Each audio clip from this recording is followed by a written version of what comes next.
Olá, tudo bem? Segunda-feira, 5 de novembro, este é o Segunda Chamada e você está no canal My News. Você já se inscreveu? Deu um like, compartilhou nosso vídeo com todo mundo? Por favor, faça isso, é muito importante para nós. Primeira semana após eleição e aqui no estúdio, uma das figuras dessa disputa que já está fazendo oposição ao governo Jair Bolsonaro, Guilherme Boulos. Ele está ao lado da nossa amada Mara Luque, a musa da economia e das finanças do My News. Hoje também no programa, minha amiga Marilis Pereira Jorge e nosso convidado, um Dória que não está envolvido em suruba. Pelo menos não que eu saiba da faculdade para cá. O jornalista e meu ex-colega de UFRJ, Pedro Dória, colunista da CBN e do Globo e do Estadão. Vamos nessa que a gente está com várias perguntas sem resposta. Será que o Magno Malta vai conseguir uma boquinha no governo Bolsonaro? Por que o Sérgio Moro aceitou o cargo de ministro da Justiça? Vai ter ou não vai ter CPMF? Como vai ser a reforma da Previdência? Manifestações podem ser consideradas atos de terrorismo? Você sabe qual é o tamanho da violência no Brasil? E por último, mas não menos importante, qual meme do Boulos você gosta mais? O Boulos Resistência ou o Boulos Romântico?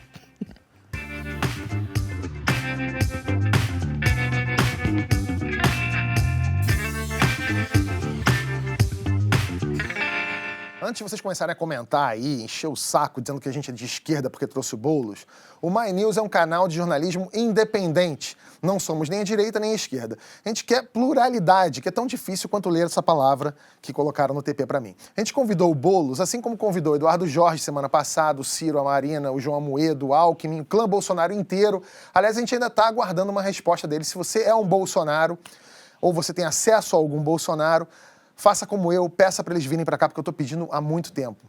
Obrigado, Boulos, por ter aceitado o nosso convite.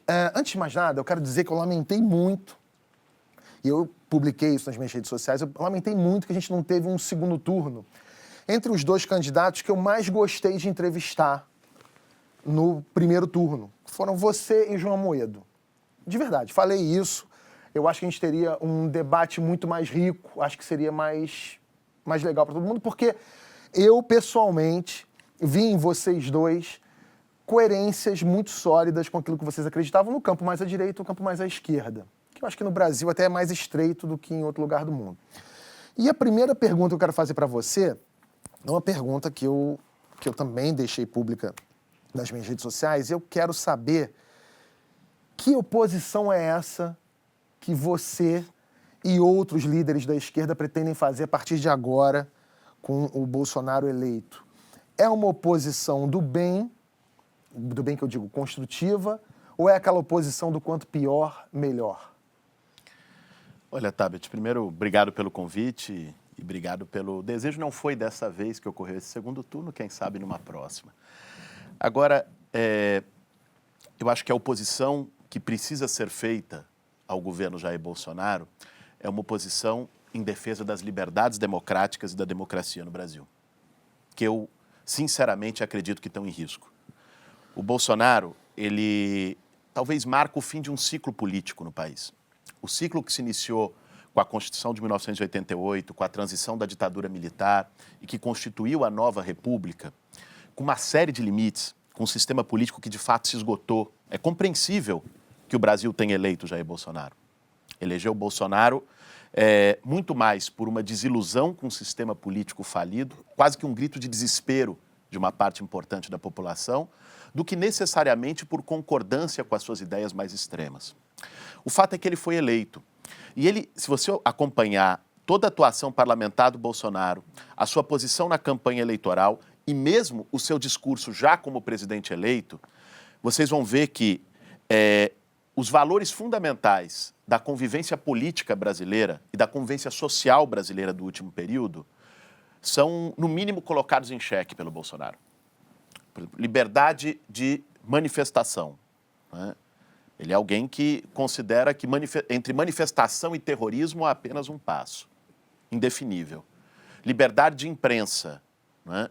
A maneira como ele se referiu ao jornal Folha de São Paulo, que, enfim, não pode ser acusado de adepto das posições que eu defendo, é uma maneira que é inaceitável, né? De quem não sabe lidar com o contraditório na imprensa.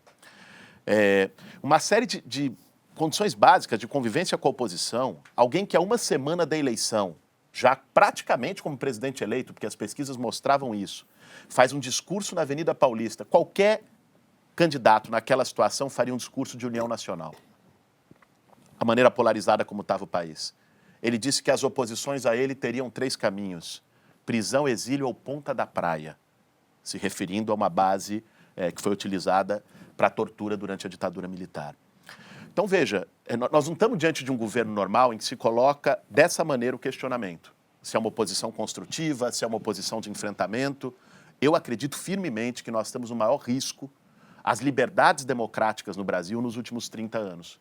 E que uma oposição ao Jair Bolsonaro é uma oposição para buscar colocar freios, para que a gente preserve o que de mais importante a gente conquistou na transição da ditadura militar para a democracia.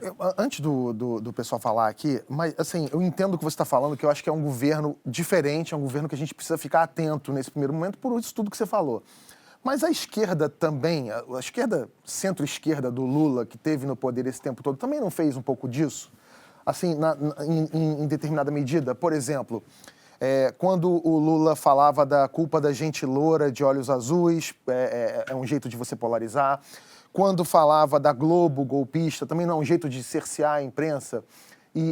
Sabe, entende? Não é tudo muito parecido, assim, de um lado e de outro? Tabet, eu tenho muitas críticas ao PT, várias delas tive a oportunidade de colocar na campanha, mas essa eu não tenho. Pelo seguinte,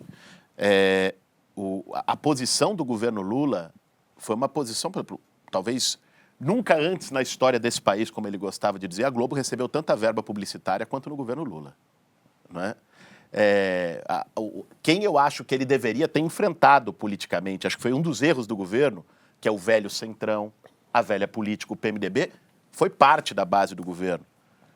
Né? Ao contrário de haver uma polarização, um extremismo, houve, na minha opinião, uma conciliação excessiva, né, com setores que deveriam ser enfrentados na política do Brasil. Deveria ter se feito uma reforma política, não composto com o PMDB. Acho que sim, deveria ter se pautado uma democratização das comunicações no país, o que não é o mesmo que demonizar a imprensa, não. É, por exemplo, o sistema de comunicações que existe no Reino Unido, que existe nos Estados Unidos, que existe em boa parte da Europa, uma TV pública forte como é a BBC, e a rainha da Inglaterra, ao que consta, ainda não é bolivariana. Né? Quem sabe se torne aí conforme os tempos estão mudando no cenário internacional. Agora, algum grau de regulamentação econômica, de estímulo à TV pública, a canais comunitários, eu acho que deveria ser feito. Não se fez. Né? Eu acho que os governos do PT não podem talvez ser acusados de um republicanismo ingênuo, né? Não nesse sentido de uma perseguição e de um antirrepublicanismo. Pegue as figuras do Ministério Público que depois operaram a Operação Lava Jato, né? Foram sempre indicados os primeiros da lista tríplice. Né? A mesma Polícia Federal que depois prendeu o Lula onde ele está preso hoje foi equipada durante o seu governo. Né? Os ministros do Supremo que ele indicou, né? Todos eles, a maior parte deles, votaram pela manutenção da sua prisão. Então, não acho que houve uma atuação do governo contra as liberdades democráticas. Acho que houve vários erros. Isso eu acho que, efetivamente, agora nós temos um risco. Agora, uma coisa, a gente ter um presidente autoritário não necessariamente significa que a gente vai ter um governo autoritário. A gente precisa de um apoio popular para que isso aconteça. Você acha que todas as pessoas que votaram nele apoiariam um regime autoritário? Bolo, você acha que todas as pessoas apoiam todas as coisas que ele falou, aquele discurso bélico que ele teve durante a campanha? Eu acho que não, Marilis. Eu acho que nem todas as pessoas apoiam isso e defendem isso. Mas caldo de cultura, ele vai se produzindo e vai acuando a sociedade civil. Né? O fato de eleitores do Bolsonaro não concordarem com posições dele não quer dizer que ele não vá tomá-las. Né? Ele pode tomá-las se não houver contrapeso suficiente. Aí eu volto para a questão do que é uma oposição democrática. Uma oposição democrática, uma resistência democrática, que eu acredito que deva ser feita nesse momento, ela primeiro tem que ser preventiva. Porque nós não estamos falando aqui de ideias no ar que eu resolvi inventar, nós estamos falando tudo de coisas que ele falou que vai fazer. Aliás, o Bolsonaro é uma pessoa que tem uma virtude, ele avisa antes. Ele é sincero. Tudo que ele fez, ele avisou antes e fez. E ele está avisando o que ele vai fazer. Ele está avisando como ele vai tratar oposições. Ele está avisando como ele vai tratar a imprensa. Ele está avisando como ele vai tratar movimento social. Ele está avisando como vai tratar professores. Né? Escola sem partido é uma aberração. Né? Então, isso está pré-avisado. Quem não quiser acreditar, mas enfim, ele está dizendo. Como fazer com que ele não faça isso? Ter forças suficientes na sociedade civil, dentro das instituições, né, no judiciário, no próprio legislativo, né, nas organizações da sociedade civil, na imprensa, que construam um contrapeso e não permitam que ele realize tudo aquilo que ele quer. Mas não há a menor dúvida que isso é o que ele quer fazer. Ao mesmo tempo que ele está avisando, e eu concordo inteiramente com isso, o Supremo também está dando uma série de avisos claros, né, de que o artigo 5º da Constituição está de pé, os direitos individuais estão todos de pé, e os ministros, aparentemente em bloco, vão tratar de declarar inconstitucional qualquer tipo de legislação aprovada de forma a coibir. Já fizeram um discurso não claramente contra escolas sem partido, mas essencialmente contra escolas sem partido. Já fizeram um discurso falando de liberdade de imprensa. Quer dizer, ainda existe uma divisão entre 3 poderes, ainda estamos numa democracia e aparentemente está tudo funcionando, ou não? Olha, Pedro, acho que essas rupturas, a não ser num golpe armado, não costumam acontecer de sopetão. Certo. Mesmo em 64, num golpe armado, não foi de sopetão. Nós tivemos um certo período, de 64 até 68, Sim. que não foi de uma ditadura ainda tão selvagem. Em 68 isso acontece. Embora em 64 já tivesse logo o AI-1, que Claro. já suspendia a Constituição, já... Claro, porque foi um golpe militar. Exatamente. Não é o que estamos vivendo hoje. Não é. Bolsonaro foi eleito pelas urnas. Exatamente. Né? Bolsonaro foi eleito de forma democrática. Vivemos numa democracia. Isso eu não questiono. Perfeito. Agora, nós vivemos num processo de deterioração do ambiente democrático e das liberdades democráticas. Que a eleição do Bolsonaro é uma expressão, né? E que pode aprofundar se a sociedade não tiver vigilante, atenta e atuante. Bom, a gente vai ter que esperar como é que vai ser esse governo Bolsonaro, mas eu não vou facilitar a sua vida aqui não, tá? Eu já começo plantando uma imagem na sua mente. Temer e Bolsonaro juntos, numa sala, batendo papo, dando risada, porque começou a transição do Michel para o Jair. E já vão surgindo nomes que vão fazer parte do novo governo. O ministério tem general, tem juiz, tem astronauta, é quase um village people. O Bolsonaro deu esse recado no Twitter aqui, ó. Nossos ministérios não serão compostos por condenados por corrupção, como foram nos últimos governos. Anunciarei os nomes oficialmente em minhas redes. Qualquer informação além é mera especulação maldosa e sem credibilidade. Bom, faltou combinar com os aliados, né? O senador Magno Malta, que não conseguiu se reeleger, disse que vai ser ministro, sim. O general Hamilton Mourão, vice-presidente eleito, disse que agora o governo vai ter que encaixar o Malta em algum lugar. Segundo ele, o Magno Malta é um camelo e é preciso arrumar um deserto para esse camelo. Mara, é um governo que se vende diferente de tudo que está aí, mas a gente pode ter o Magno Malta, que é uma figura carimbada, né? Um eufemismo, uma figura carimbada, que já teve no palanque com Lula e Dilma, por exemplo, e tem o Onyx também, que já assumiu que recebeu Caixa 2, ou seja, Esse tão diferente presidencialismo de coalizão, ele não é um capricho dos presidentes, enfim, de quem assumiu o poder. É assim que a coisa funciona, né? Então, ele vai conseguir aprovar o que tem que aprovar de uma forma diferente do que todos os outros presidentes fizeram. Uma das coisas que ele diz é que vai negociar com bancadas e não com os partidos, e que isso seria mais fácil de aprovar e tal. Mas acontece que os líderes dos partidos têm um papel importante para fazer o processo legislativo, inclusive para o processo legislativo andar, né? As pautas andarem no Congresso. Então, como é que ele vai negociar isso? Quando você pergunta para o Boulos a questão da oposição, do quanto pior, melhor, os analistas internacionais, vários, tanto latino-americanos quanto europeus, chamam muito a atenção, dizendo o seguinte: olha, o grande perigo, a grande reforma radical do governo Bolsonaro não é a política liberal, né? mas seria justamente na liberdade e ter um retrocesso democrático. E isso seria o ponto principal. E quando o Tabet fala da questão da oposição, de jogar para quanto pior, melhor, enfim, o caos e tal, é por conta das questões econômicas. A gente está numa situação econômica extremamente difícil, onde você tem alguns pontos para serem aprovados, que se não forem aprovados, o país vai ser muito difícil o país contornar essa questão fiscal. Nós estamos com um problema de dinheiro em caixa. Então, para isso é preciso, e na agenda econômica dele, né, do time, da economia dele, está privatização, está a reforma da Previdência, enfim, pode estar aumento de imposto, sim. Isso vai passar pelo Congresso ou não? Como é que a oposição vai... Mas essa história do Magno Malta de ser uma coisa completamente nova e aparecer de repente o Magno Malta lá.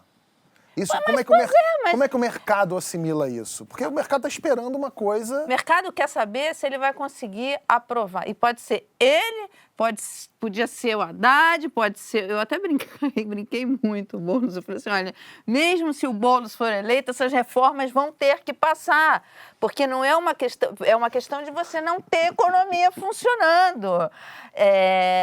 Então, assim, como é que ele vai se relacionar com o Congresso, com o Centrão? Ele diz que não, que ele é diferente de tudo que está aí. É diferente de tudo que está aí? Nós vamos ver agora, na prática... Fala, Marilis. Então, sabe o que eu acho interessante desse tweet dele da semana passada? Isso claramente foi uma resposta. Fica claro para a gente que ele vai governar modelo Trump de ficar tweetando tudo o que ele pensa, enfim, dando resposta aos eleitores. Esse tweet dele, para mim, foi uma resposta à especulação que começou na semana passada em torno do nome do Alberto Fraga e do Onyx Lorenzoni, que depois foi confirmado, porque o Alberto Fraga estava condenado em primeira instância. Ele falou aqui que não vai colocar ninguém no governo que tenha sido condenado, só se não for em última instância, segunda instância, porque o Alberto Fraga... Mas ele já desmentiu o Alberto Fraga, né? Ele desmentiu, mas na semana passada era um nome que já tinha voltado a circular. Durante a campanha, ele tinha dito que o Alberto Fraga estaria no governo e na semana passada esse nome voltou a circular. O Onyx Lorenzoni, que assumiu que teve caixa 2 da JBS, vai ser o grande o ministro da transição agora, né? Inclusive já vai assumir esse posto. Vai ser o grande articulador político, pelo que está se configurando. Vai ser o Dirceu do Bolsonaro. E o que aconteceu de interessante na semana passada foi que os próprios eleitores do Bolsonaro foram para o Twitter, para as redes sociais, para cobrar justamente esses nomes que apareceram, dizendo, olha só, se comprometeu em combater a corrupção e está colocando essas pessoas no governo. Pois é, então, assim, a vida do Bolsonaro... É um negócio muito doido, porque o Bolsonaro falou que ele ia fazer um ministério técnico, né? Aí botou o astronauta, botou e tal, e agora eu fico imaginando o Magno Malta entra tecnicamente em qual ministério, né? Pois o nome dele está sendo cotado para o Ministério da Família. Do o figurino Bolsonaro errado. ficou numa situação complicada, porque o Magno Malta é um aliado de muito tempo, né? Mergulhou na campanha, deixou inclusive a campanha dele para o Senado do Espírito Santo de lado, achando que já estava eleito, e o que aconteceu é que ele acabou ficando de fora. Tem essa proposta dele que já existe há bastante tempo, de revogar a questão do casamento gay. E assim, não deixa de ser curioso, né? Uma ironia, que quem tirou o lugar dele do Senado no Espírito Santo é esqueci o nome dele, gente, o senador que é homossexual, casado, tem um filho, foi o mais votado no Espírito Santo, eu já vou pegar o nome dele aqui, e tirou o lugar do Magno Malta. E agora o Bolsonaro está com ele no colo, tentando resolver o que vai fazer com esta figura no aí colo, que ninguém... Não foi um trocadilho da sua parte, não, né? Não foi, mas vai ter que resolver o que vai fazer com ele. E o eleitorado não está muito feliz, não. Fabiano Comparato.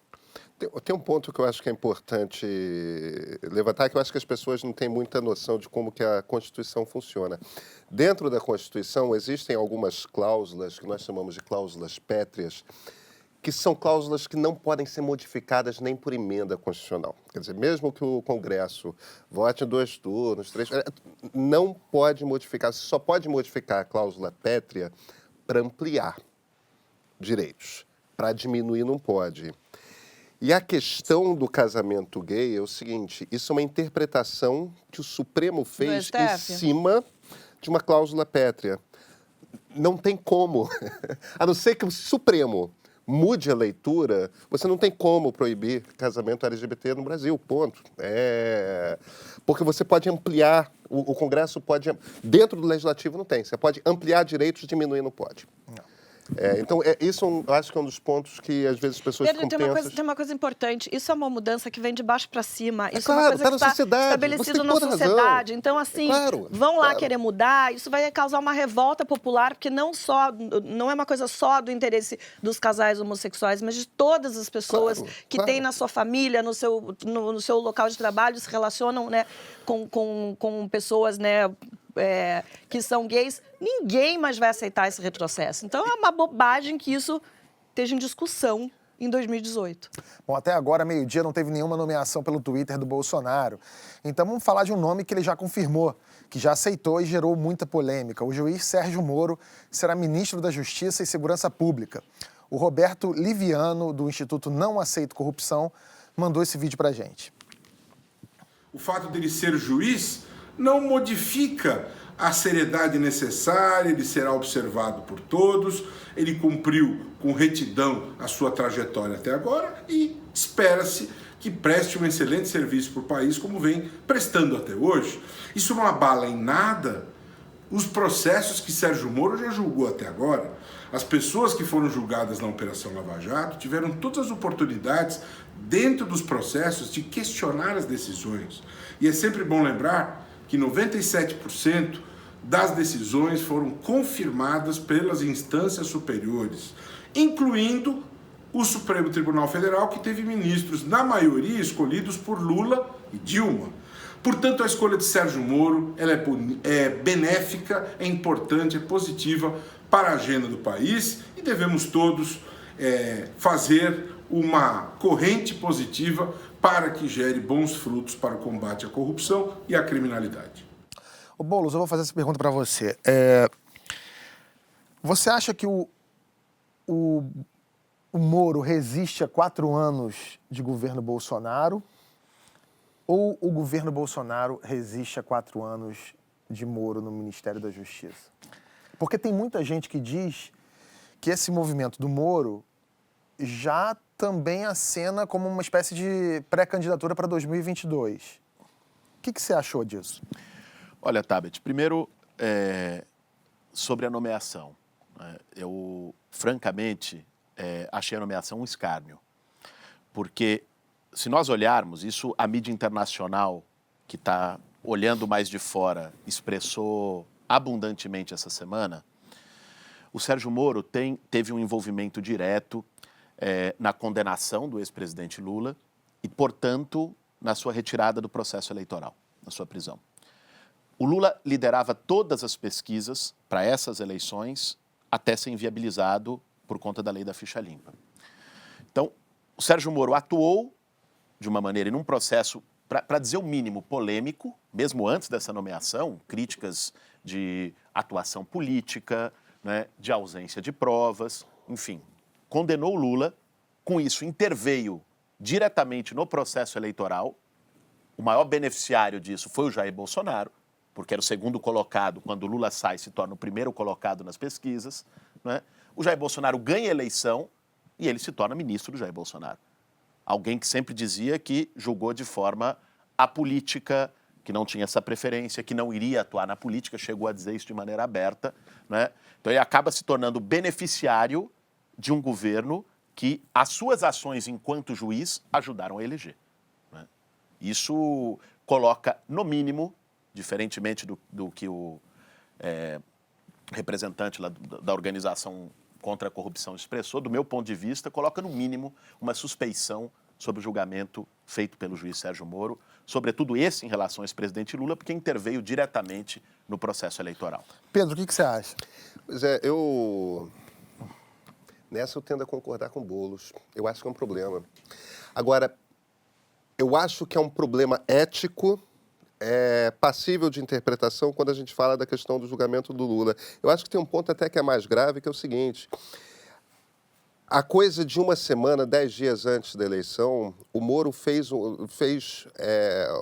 papel meio esquisito, que foi a divulgação parcial da delação do Palocci, Verdade. que era uma delação que não tinha uso para a justiça por N motivos, que não trazia nada de novo, mas levantou uma marola. E a gente já sabe, por conta do próprio Mourão, do vice do Bolsonaro, que o convite ao Moro, a sondagem ao Moro, ocorreu antes da eleição, do primeiro turno. Quer dizer, tem uma dúvida, o Hélio Gaspari levantou essa bola ontem, que eu acho que é uma dúvida aí grave, porque objetiva. Se por acaso o Moro fez a divulgação dessa delação do Palocci, já tendo sido sondado para ministro, ele fez uma intervenção real no processo de eleição, trazendo uma informação nova que aparentemente não tinha motivo de ser trazida naquele momento, que causa, evidentemente, do jeito que a população está irritada com a questão da corrupção, você alimenta o debate político. Quer dizer, eu acho que o Moro traz umas nódoas, umas dúvidas que são relevantes da gente discutir. A gente precisa saber em que momento ele foi sondado para ser ministro. Eu acho que essa é uma informação importante. Independentemente disso, deixa eu só... Tem uma informação que o Lauro Jardim deu ontem que eu acho que são interessantes para trazer um outro ponto aqui. São 2 pontos. O Moro é contra você dar carta branca para a polícia militar sair matando gente, Atirar. Que é o excludente de ilicitude que o Bolsonaro defende arduamente, e o Moro é contra a criminalização de movimento social, seja lá qual for, que é um dos aspectos da lei antiterrorismo que estão querendo modificar. Então, existe um embate interessante que o Moro traz para esse governo, que já tem um debate interno de... A questão mesmo dos direitos que vai ser trazida para o núcleo do governo é interessante. Isso que você pontuou, Pedro, mercado, agentes econômicos, entenderam que esse peso do Moro para contrabalancear essas posições radicais do Bolsonaro seria interessante. Mas eu acho que vamos, aí, nesse sentido, colocar o português claro e voltando à tua pergunta dos 4 anos. O Moro,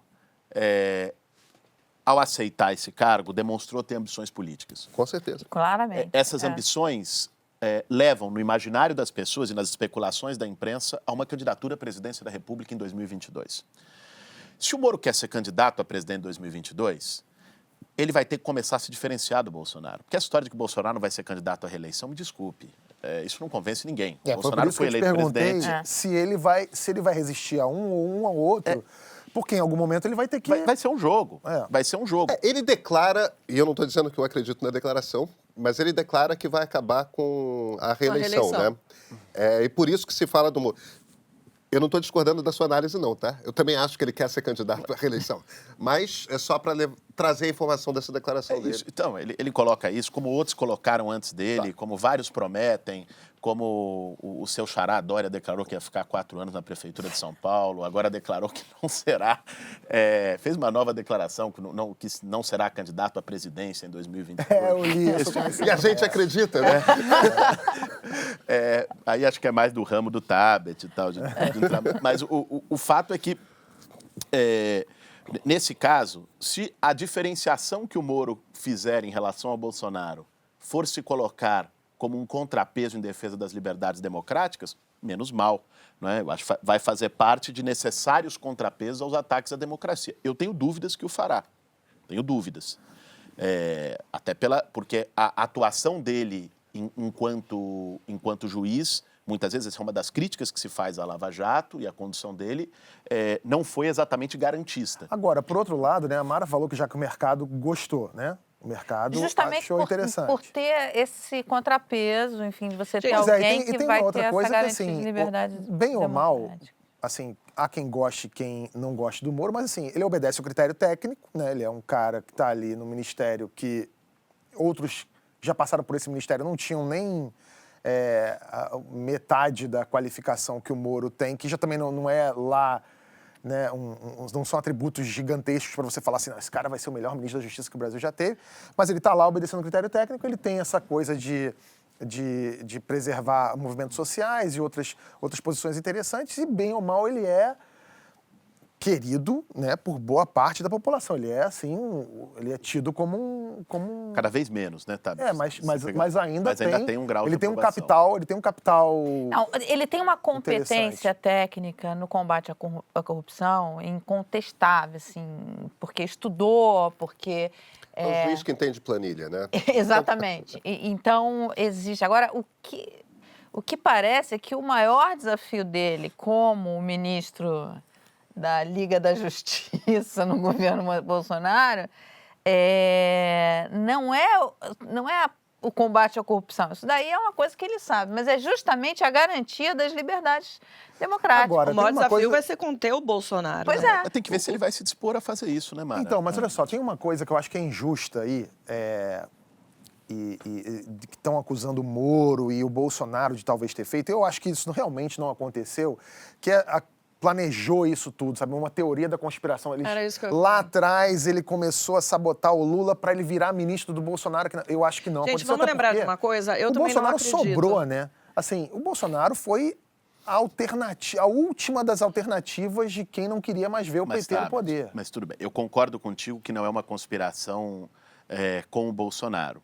Mas que o Moro conduziu este processo na Lava Jato de forma política, né? Se a gente for olhar desde o começo, selecionando alvos, agindo desde os critérios, os métodos como se conduziu as investigações. Alguns vazamentos, é óbvio que ele não visava em 2018, Bolsonaro vai ganhar e eu serei ministro do Bolsonaro. Então. Eu acho que isso é uma coisa mais recente. E que não precisa ter sido desde o começo. Se isso aconteceu já durante o processo eleitoral, como o Pedro lembrou aqui, quem disse isso foi o próprio general Mourão, não fomos nós. Né? A observação do Hélio Gaspari ontem, né? E que isso tem influenciado a soltar aquela delação mambembe estranha do Palocci, só isso já é um escândalo por si. E nessa de mandar recado pelo Twitter, Bolsonaro escreveu de novo: desautorizo informações prestadas junto à mídia por qualquer grupo intitulado Equipe do Bolsonaro, especulando sobre os mais variados assuntos, tais como CPMF, Previdência e etc. O tweet veio depois que o jornal O Globo informou que a equipe de Bolsonaro pretende criar um imposto sobre transações bancárias, saque, transferência, um imposto no estilo da CPMF. Esta nova taxa acabaria com a contribuição do INSS que as empresas recolhem. Mara, vai rolar essa CPMF que não é CPMF, que pode ser uma CPMF disfarçada de CPMF? Tem tudo para rolar, né? Se o presidente... Essa vai ser uma questão de entender quem é esse presidente. Esse é um presidente que está de acordo com as ideias liberais de Chicago, ou este é um presidente nacionalista como foi nesses 30 anos de atuação no Congresso. E como é a tradição militar. Exatamente, muito bem lembrado. Então, quem é esse presidente? E os agentes econômicos estão eufóricos, porque acham que vem um processo de privatização. Porque caixa, falta dinheiro. Então, recorrer a imposto é algo que está na agenda, sim, de recorrer a imposto. A questão da reforma da Previdência, a expectativa é que tenha uma reforma meia boca até agora, esse ano ainda, antes dele assumir, e depois, então, se cria um espaço para fazer uma reforma como foi a reforma chilena lá atrás. Então, mas ele vai... Então, o Armínio Fraga, economista que foi presidente do Banco Central, entregou para o Bolsonaro um calhamaço com 400 páginas, com um projeto de reforma da Previdência que economiza muito dinheiro para o governo. O Paulo Guedes disse que quer ficar com a reforma do Temer mesmo, que já está encaminhada. Mara, uma pergunta, metáfora sobre reforma da Previdência. É melhor uma rapidinha agora ou a gente espera mais um tempo para fazer aquele sexo tântrico com direito a jantar romântico? O que que... Vai ter que ter uma rapidinha. Vai ter que ter uma rapidinha, Vai ter que ter porque uma rapidinha. a situação agora caminha, assim, mas isso não é uma questão só no Brasil, né? Quer dizer, no Brasil, você está rindo, né? Você é completamente contra, mas olha, se você assumisse a presidência, você iria ter que fazer não ia ter essa rapidinha, reforma. ia broxar. Não ia ter rapidinha, nem sexo tântrico. Não ia E ter depois jeito. vai ter que Você vir é o primeiro uma candidato da forte. história desse país a falar assim, não, se eu assumisse ia ser uma brochada geral. Na reforma da Previdência. Olha só. Na reforma da Previdência e no mercado. Acho que a Bolsa de Ô, Valores ia Boulos, broxar. você você iria fazer uma reforma. Eu vou te contar por que você iria fazer. Porque a Previdência, do jeito que está, ela perpetua uma desigualdade que é desumana. Mas então vamos falar sobre isso. Veja só. Ferrou agora. Deixa eu só trazer mais uma questão aqui para a Mara. As pessoas vivem 15 anos mais, Boulos. Tudo bem, as pessoas... Eu concordo, Mudou o mundo. Eu concordo que as pessoas vivem 15 anos mais e que isso... Pois é. Mais. E que isso leva a gente a ter que pensar o regime previdenciário. Agora, pensar o regime previdenciário não é necessariamente, como todas essas reformas que estão no mercado, não é, atacar direitos sociais. Pode ser, por que não, atacar privilégios? Pode ser, por que não, mexer em desoneração de folha de pagamento, né, para empresário que reduz a arrecadação da Previdência. Pode ser, por que não, revogar a reforma trabalhista, que também gera informalidade. A manchete da Folha de São Paulo no último sábado chegou a 40 milhões de trabalhadores informais, que também reduz a arrecadação da Previdência. Mas você entende que quanto mais caro é empregar, menos gente se emprega. Isso é uma lógica para você? Não é. Não, para mim não é, né? Porque o empregador tem que empregar de toda forma. Quanto mais caro é empregar, menor é a taxa de lucro do empregador. Você sabe que está tudo sendo barbaramente automatizado porque a tecnologia permite, a gente precisa de menos gente para trabalhar, né? Isso em determinados setores. Tem outros setores que não tem como abrir mão da participação humana. Você tem setores que têm se automatizado no mundo inteiro, né? Mas você não automatiza a economia como um todo. Você está automatizando, sobretudo, o setor industrial e no setor de serviços. Né? Hoje, boa parte da força de trabalho empregada internacionalmente está no setor de serviços, tanto nos países desenvolvidos como aqui, porque tem trabalho que você não tem como automatizar. Por exemplo? Né?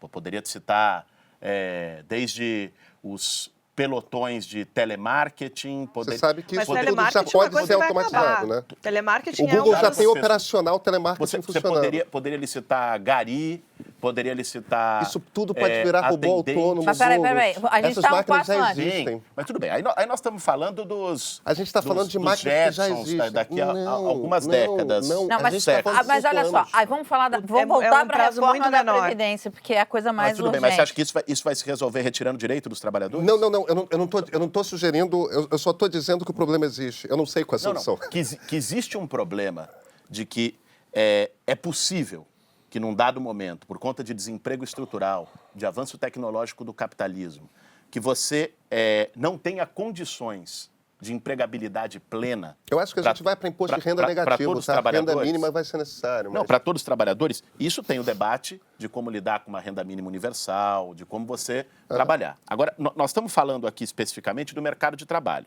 certo? São dois debates diferentes. Nós não vamos resolver o problema da automação retirando empregos, pagando salários menores, retirando férias, retirando 13º, retirando direito dos trabalhadores, retirando direito à aposentadoria, né?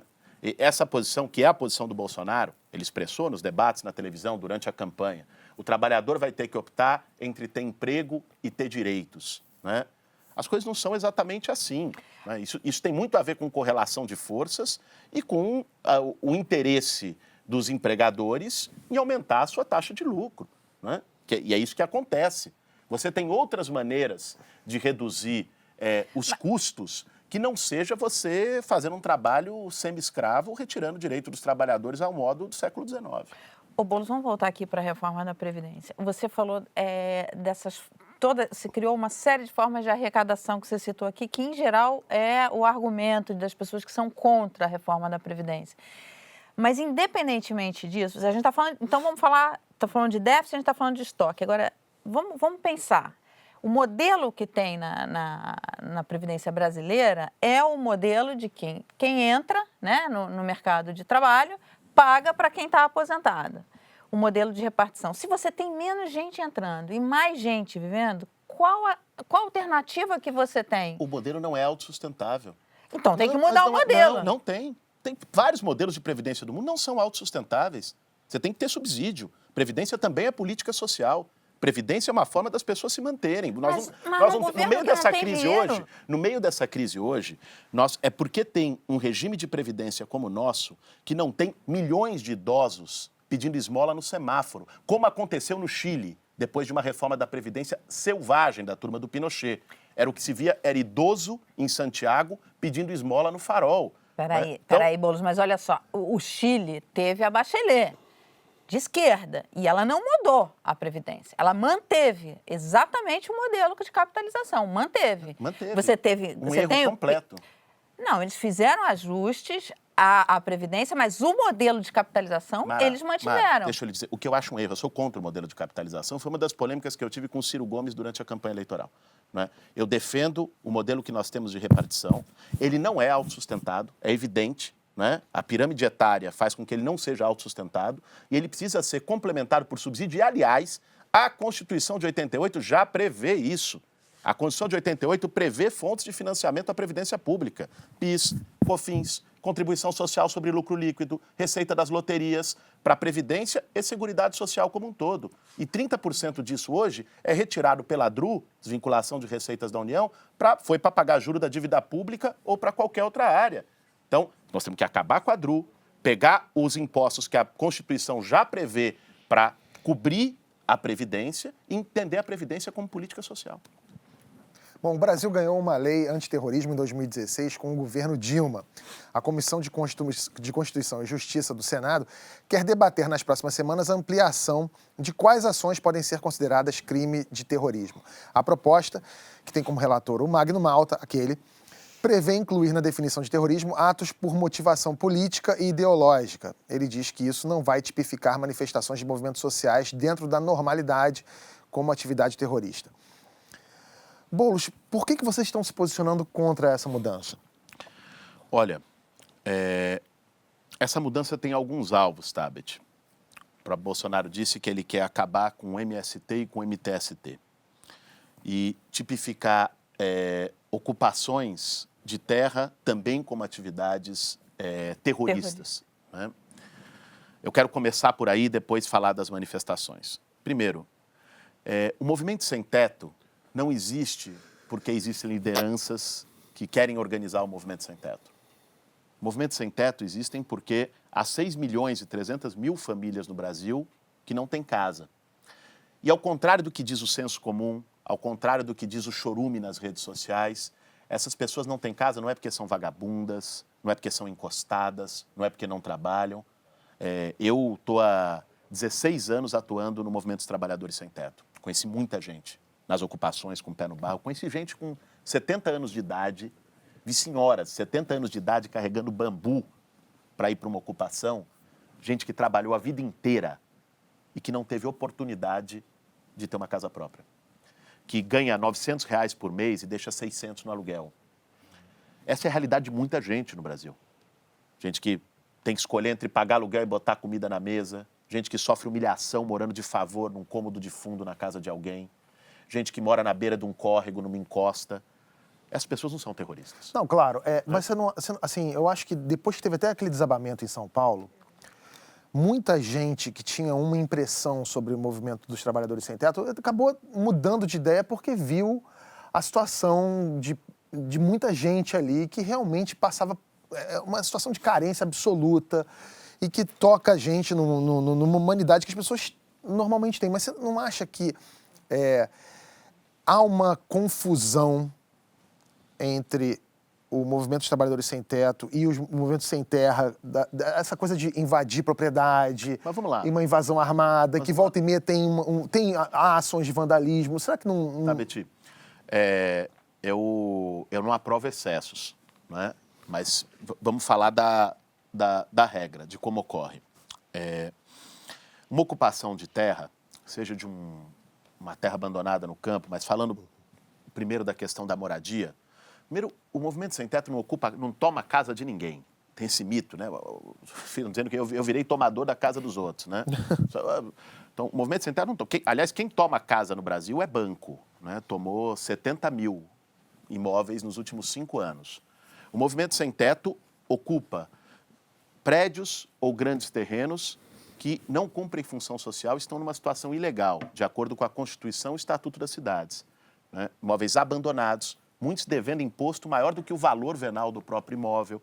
Né? São imóveis que, se o Estatuto das Cidades fosse aplicado à risca, o Estatuto das Cidades é uma lei federal de 2001, né? Deveriam ter sido desapropriados, depois de 5 anos de IPTU progressivo, deveriam ter sido desapropriados para a moradia popular. Isso está escrito numa lei aprovada, que regulamentou um artigo da Constituição que fala da função social da propriedade. Não foi aplicado, porque no Brasil tem lei que pega e lei que não pega. Quando enfrenta grande interesse econômico, nesse caso interesse imobiliário, não pegou.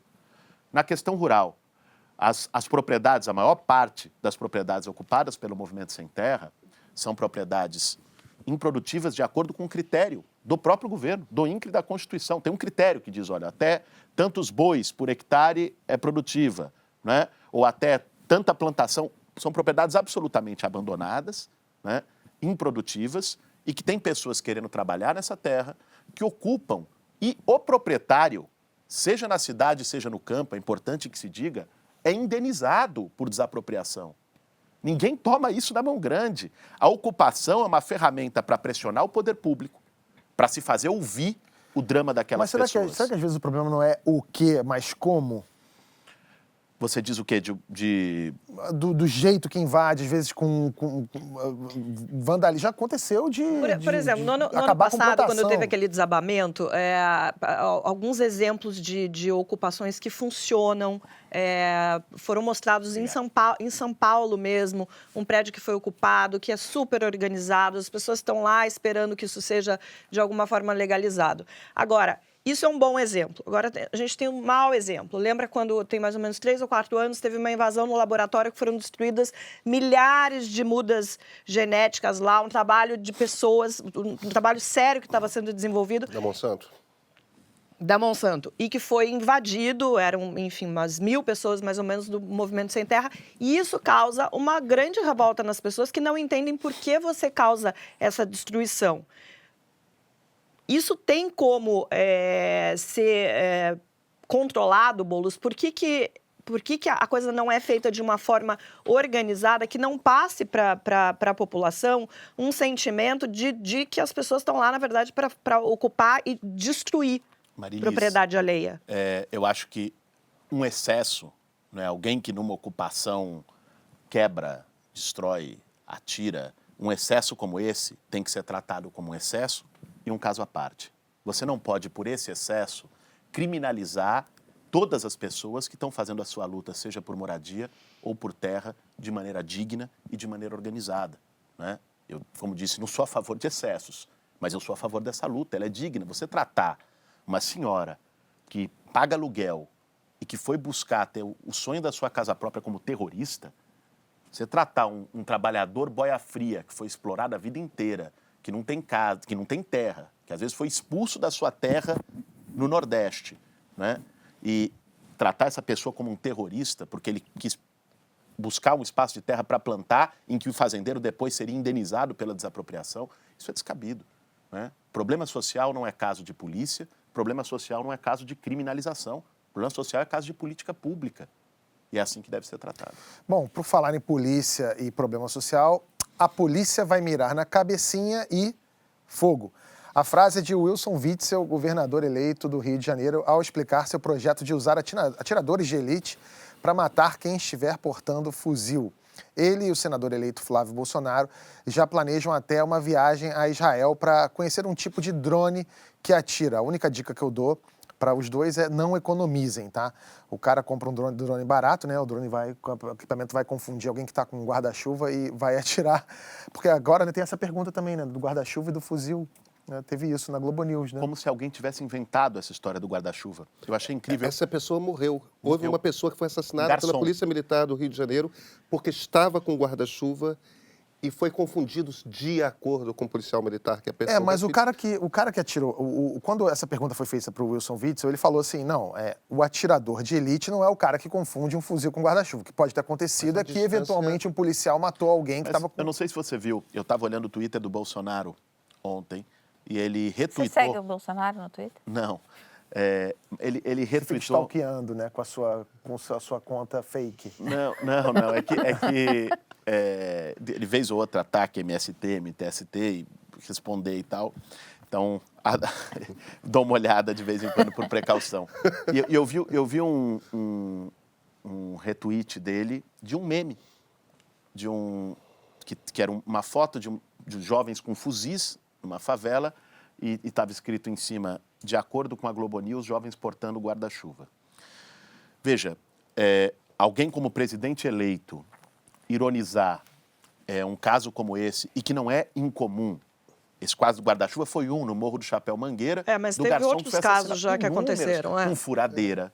Teve inúmeros casos que não confundiu com coisa nenhuma. Não. Jovem com o menino da Maré que estava com uniforme de escola. Já teve vários casos de pessoas inocentes morrendo, gente que estava com a furadeira, o caso do guarda-chuva. Teve esse menino que aconteceu. estava com o celular na mão e confundiram com uma pistola.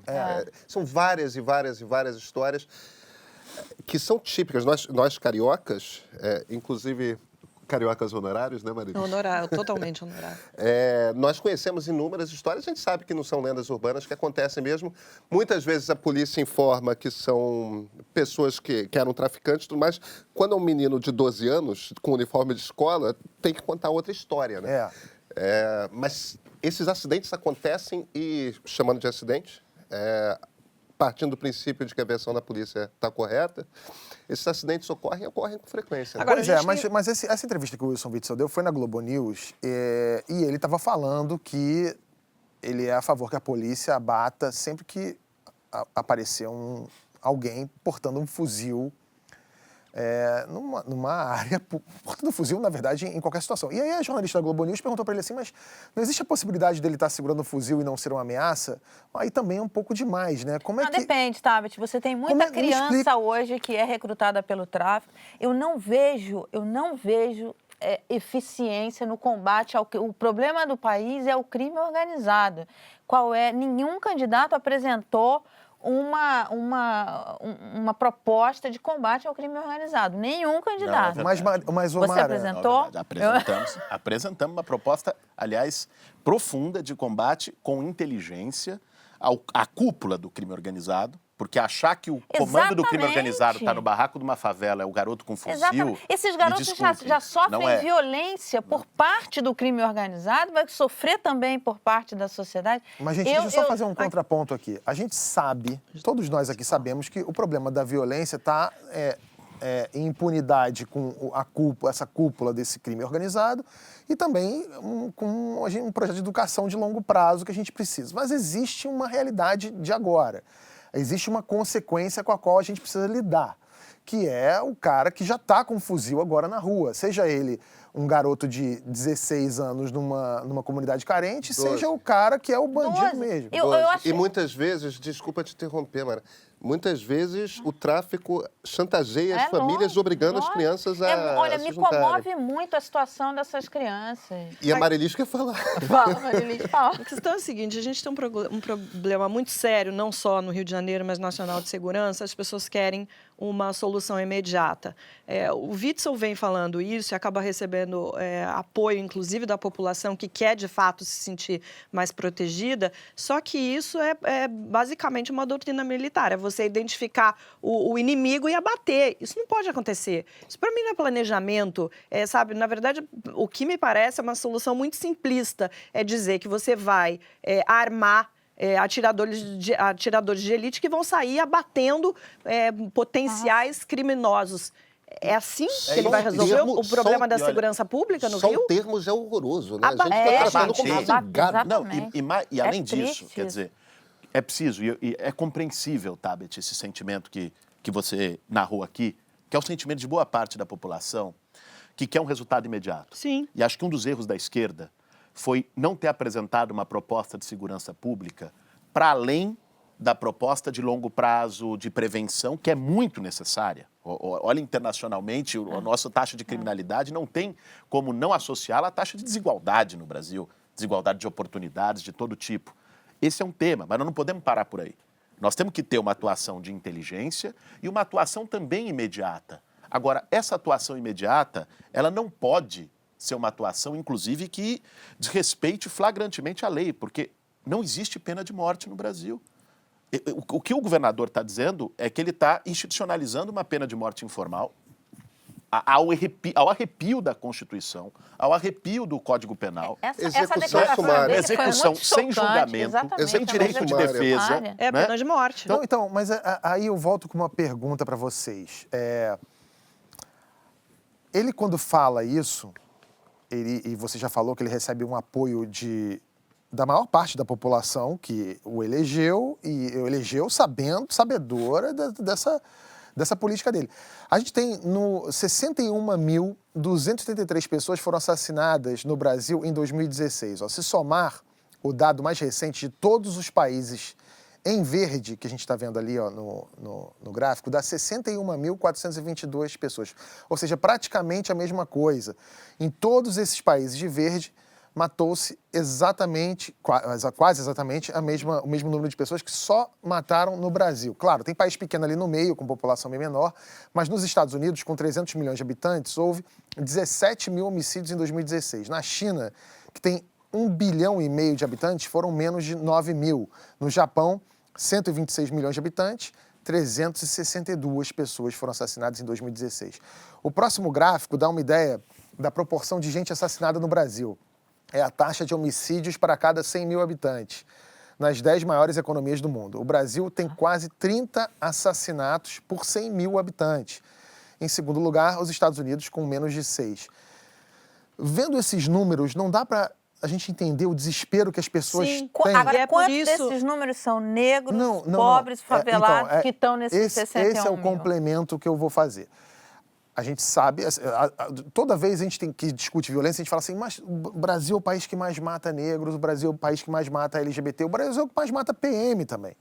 O Brasil, e assim, eu acho que a situação da violência chegou num nível tão absurdo que a sociedade civil está topando qualquer coisa, até mais violência, você entende? Porque a gente chegou num nível em que,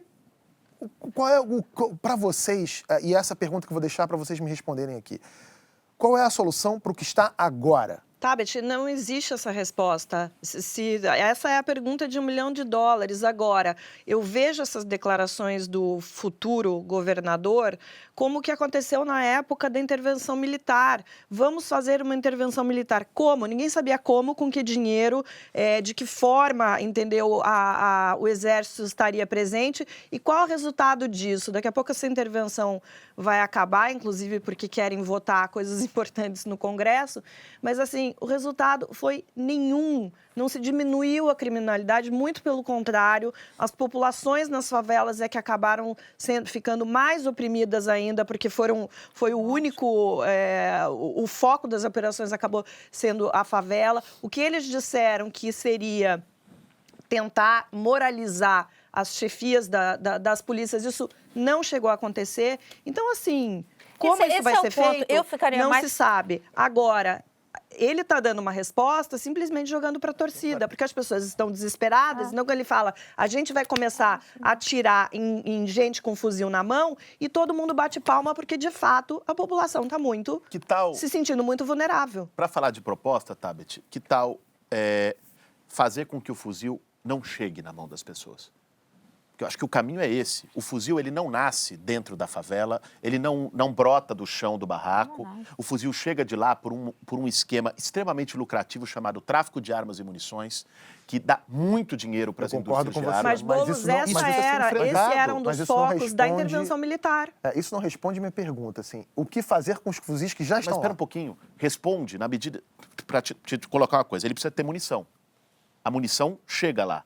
Se você pegar o tráfico de munições numa operação de inteligência e desbaratar a forma como as munições entram nas favelas, como as armas entram nas favelas, você cria condições para que no curto, médio prazo, né, você reduza drasticamente a posse de arma e a posse de munição onde ela não deveria chegar no país. Combater a corrupção dentro da polícia. Mas esse era muitas chegam via polícia. Policiais e combater a corrupção dentro da polícia. A munição que matou Marielle Franco aqui Foi no da Rio de Janeiro. Polícia Federal. Da Polícia Federal, desviada de um lote da Polícia Federal em Brasília. Isso eu acho que é um ponto muito importante, que é o seguinte, o que a gente...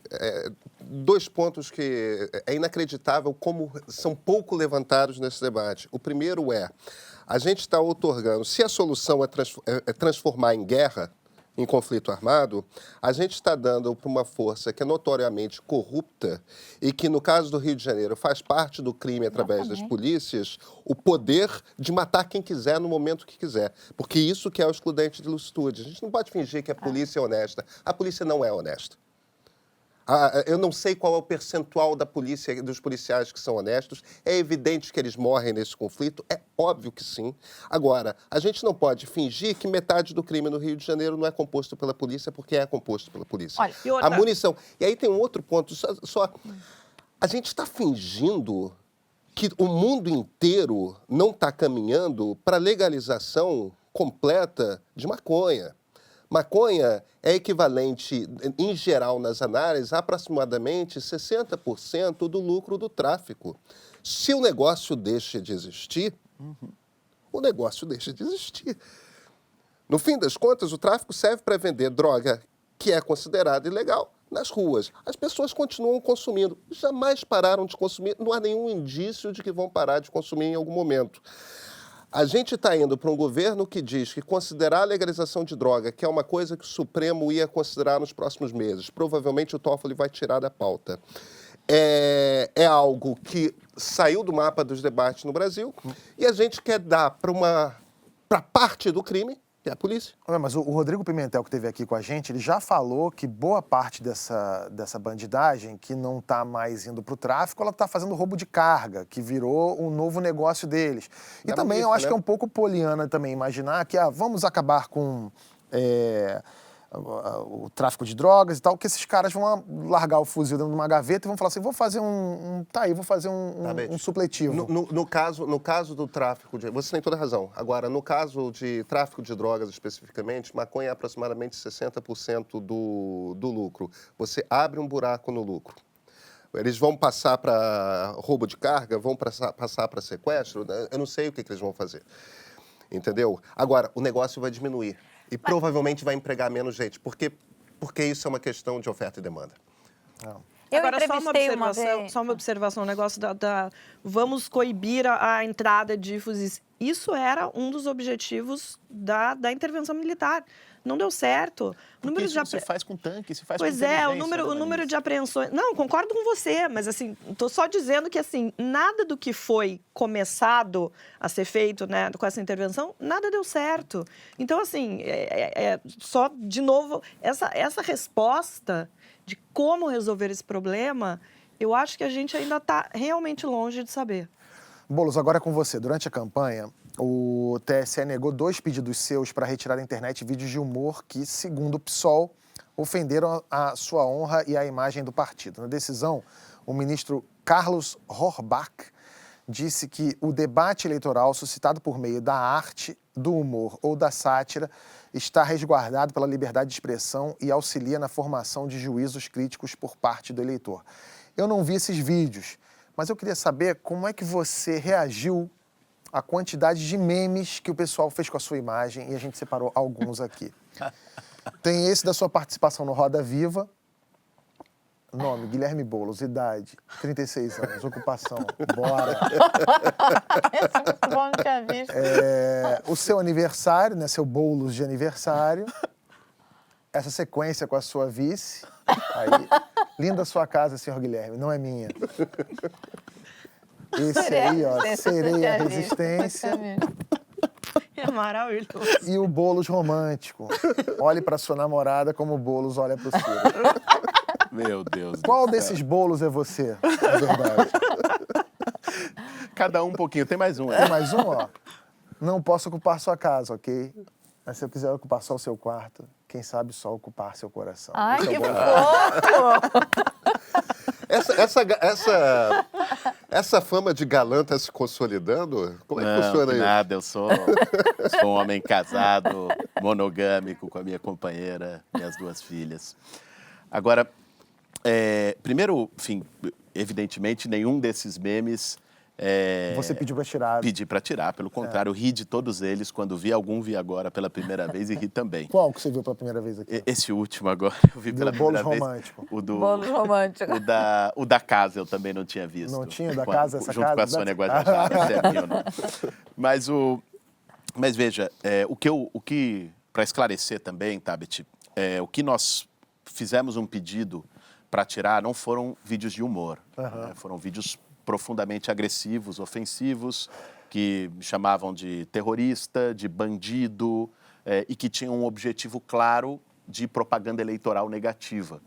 Isso é ilegal. Aliás, você citou 2 que foram negados, teve mais 2 ou 3 que foram aceitos pelo TSE e foram retirados do ar. Num deles eu tive direito de resposta, inclusive num canal de YouTube, que o autor do canal é um partidário do Bolsonaro, fez campanha para o Bolsonaro e usou para fazer campanha negativa de uma maneira agressiva e ofensiva, por isso foi retirado do ar. Agora, eu acho que o humor, desde que não seja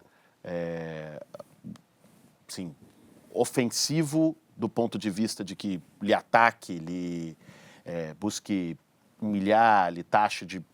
Está aí, está na internet e deve ser reagido à crítica, seja feita de maneira humorística, seja feita de maneira analítica, é parte do jogo democrático. Bom, e antes de encerrar o Segunda Chamada, uma novidade aqui no My News. Começou hoje uma expedição do nosso canal para a Antártica. Nós vamos para lá ver o que está sendo feito para reconstruir a base da Marinha que pegou fogo há 6 anos. Quem está indo nessa aventura é o Nelson Garrone. Ele mandou esse vídeo lá do Chile.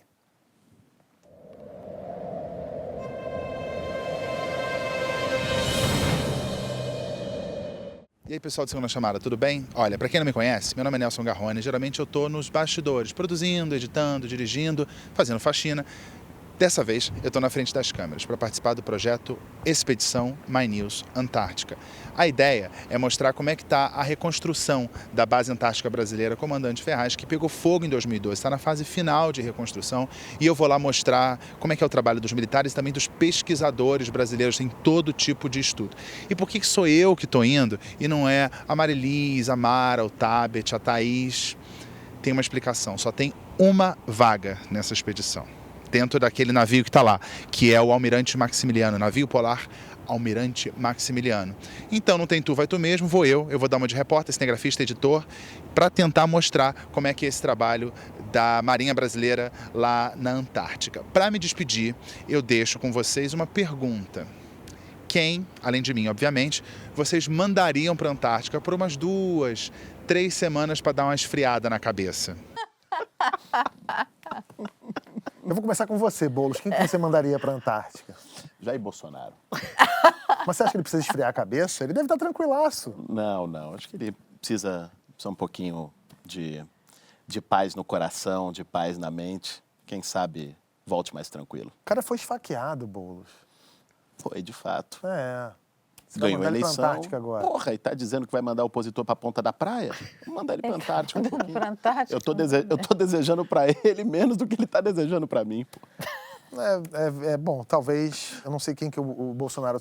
Quando o Bolsonaro sentar aqui, Bolsonaro, você está convidado, presidente, por favor. Vou perguntar para ele também quem ele mandaria para a Antártica. Vamos ver o que ele responde. E você, Mara, para quem você mandaria? Pô, eu ia falar, eu tava super afim de fazer essa viagem, mas depois que o Boulos falou que vai mandar o Bolsonaro... Não, mas é porque a pergunta do Garrone é para esfriar a cabeça. Quem que você mandaria para a Antártica para esfriar a cabeça? Para esfriar a cabeça? A Bia. A Bia. Nossa. Marilis? Eu mandaria todos os eleitores que não entenderam que a eleição acabou e estão querendo fazer esse período agora num terceiro turno, porque Os tá chatos, difícil. os malas do Facebook. Os malas das redes sociais. Pedro? Eu, infelizmente, não vou ter uma coisa mais criativa para dizer, porque eu concordo com a Marilis. A gente precisa... E eu acho que vai ser difícil, se o Bolsonaro mantiver esse discurso nós contra eles, que já era um discurso que o Lula fazia, evidentemente. Enquanto a gente continuar nessa polarização exacerbada, o diálogo some e sem diálogo não tem democracia funcional de fato. Pô, cara, A gente precisa dar uma esfriada nisso. Vocês estão transformando a Antártica no inferno. Eu tô achando que é uma coisa legal. Mas se a proposta é esfriar a cabeça... Não, as pessoas estão precisando esfriar a cabeça. Eu mandaria muito aquela galera que faz fake news do bem, sabe? Que acha que a fake news dela é legal e a do outro é o inferno. Então, nossa, tem demais. Essencialmente são as duas galeras, né? São as duas Porque galeras. a sua é sempre legal. Então, eu combinei com vocês aqui. Pessoal das duas galeras que fica assim, ai meu Deus, tal, que fake news do bem pra mim é o inferno.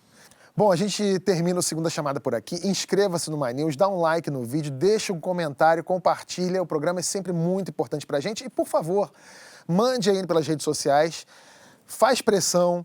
A gente quer muito ter Jair Bolsonaro ou alguém do clã Bolsonaro em volta dele para a gente entrevistar e conversar aqui no Segunda Chamada. A gente volta semana que vem. Obrigado e valeu!